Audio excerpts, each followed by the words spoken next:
দর্শক, যুক্তরাষ্ট্রে নিহত শিক্ষার্থী জামিল আহমেদ লিমনের মরদেহ আজ জামালপুরের পারিবারিক কবরস্থানে দাফন করা হবে। এ নিয়ে বিস্তারিত জানাতে সরাসরি যুক্ত হচ্ছেন সহকর্মী আনসারি সুমন।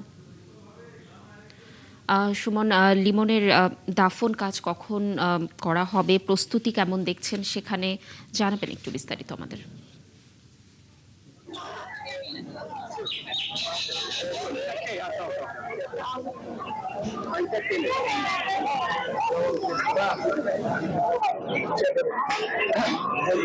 লাবণী, কিছুক্ষণ আগে লিমনের মৃতদেহ তার গ্রামের বাড়ি জামালপুরের লালডোবায় এসে পৌঁছেছেন এবং এখানে যে হৃদয় বিদারক দৃশ্যের সৃষ্টি হয়েছে।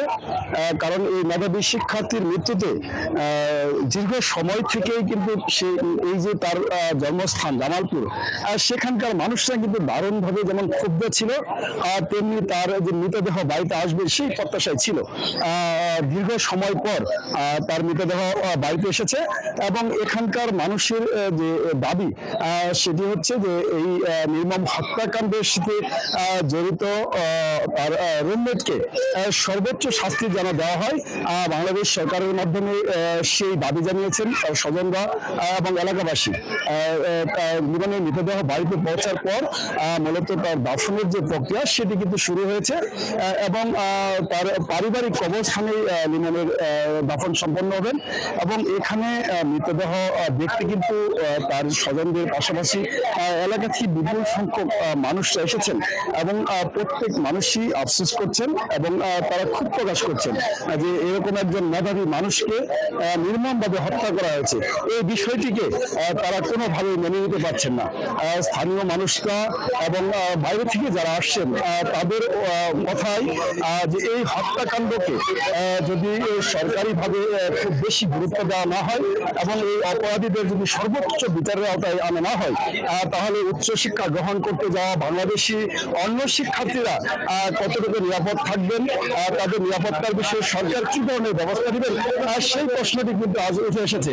এবং আমরা যদি একটু দেখাতে যাই যে লিমনের বাবা তিনি কিন্তু সুস্থ স্বাভাবিকভাবে যে চলাফেরা সেটিও কিন্তু তিনি করতে পারছেন না। তার বড় সন্তানকে হারিয়ে তিনি যেমন বাকরুদ্ধ হয়ে পড়েছেন, তেমনি কিন্তু খুঁজে ফুসছেন পুরো এলাকা।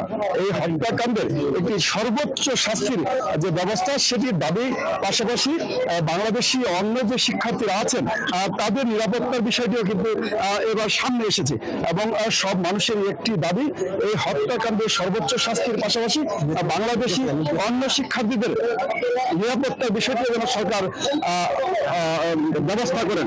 আমরা একটু সরাসরি যদি তার বাবার প্রতিক্রিয়া নিতে চাই, আমরা তার বাবার সাথে একটু কথা বলার চেষ্টা করব। লাবণী, আমরা কিছুক্ষণের মধ্যেই তার বাবা গণমাধ্যমের সাথে কথা বলবেন। আমরা পরবর্তী সংবাদ অবশ্যই জানিয়ে যাব। ধন্যবাদ আমাদের সাথে যুক্ত থাকার জন্য। আপনি থাকুন সেখানে, নিশ্চয়ই আমরা লিমনের দাফন কাজের আরও তথ্য পরবর্তী সংবাদ সংযোগগুলোতে আপনার মাধ্যমে দর্শকদেরকে জানানোর চেষ্টা করব।